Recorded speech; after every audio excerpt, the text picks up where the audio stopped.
fantastic game on Halloween as the Rocky River was able to edge out Midview 20-15 in this game. And guys, this game was tight and a little bit sloppy to be 100% honest with you.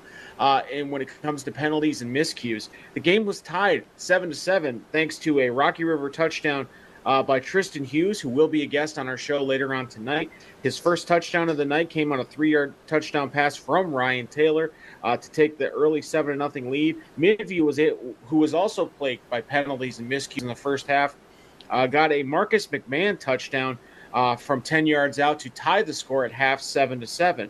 Rocky River would score the only touchdown in the third quarter thanks to a 25-yard touchdown run by none other than our guest tonight, Tristan Hughes, to take a 14-7 lead.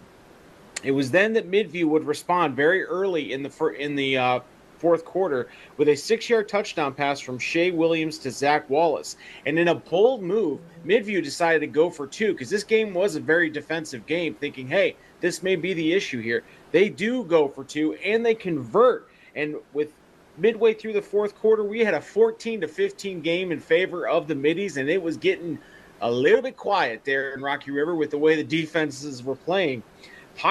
But the Pirates, Tristan Hughes, would score his third touchdown of the night late in the fourth quarter on a 17-yard touchdown run.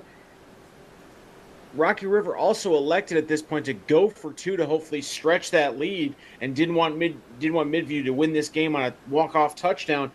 They were unable to convert that two-point conversion, so the score was 20-15, and that's where things got a little bit tight for both teams. Midview did have opportunities in this game. It was very, very opportune for Midview, but again, penalties and a very, very game defense from Rocky River was able to ice this game for the home team and get a 20-15 victory, capped off by a fourth down stop late in the game and an interception as Midview was driving very late in the game to go for a touchdown. Midview, who was led offensively by senior running back Marcus McMahon, who finished the game with 35 carries, 219 yards, and 1 touchdown. And he also scored on the two-point conversion that they scored.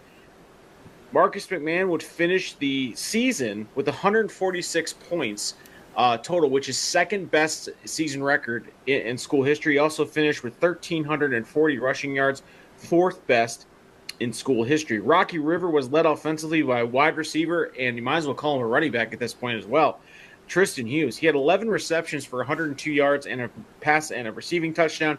He also had 5 carries for 44 yards and 2 rushing touchdowns. Midview finishes the season 5-6 overall. They were 2-5 in the Southwestern Conference, while Rocky River, with this win, moves on to the Division III Region 10 quarterfinals. Guys, it was a great night. It was a very eerie night, and I'm not saying that because it was Halloween, but it did have something to do with it, because it was just, there was a lot of angst in the crowd. They weren't happy with the penalties. They weren't happy with the play calling on some sides, but it was very, very interesting to watch two teams that maybe aren't as familiar with each other kind of feel each other out in the first half and then really rely on defense on both sides of the ball. I mean, there was, Midview's defense kept them in this game a lot more than they should have been. Again, if you're Rocky River, in this game, they had 3 separate touchdowns called back because of holding penalties, pass interference penalties, just really stuff that shot them in their foot. So you could have seen a situation where Rocky River could have ran away and hidden this game, but penalties and miscues and a good game, Midview defense was able to keep them in this game. Hey, great job, Sean, for covering a nice battle between the CWC and the SWC. We've these two teams, they play teams that are very similar, to their opponents. So I'm not surprised it was a knockdown, drag-out affair. But we'll certainly see. I imagine Coach Wells is going to impart upon his team about penalties and missed opportunities to be able to run away from games. In your words, in the playoffs, you can't afford to have touchdowns called back. Touchdowns got to be touchdowns, and there's no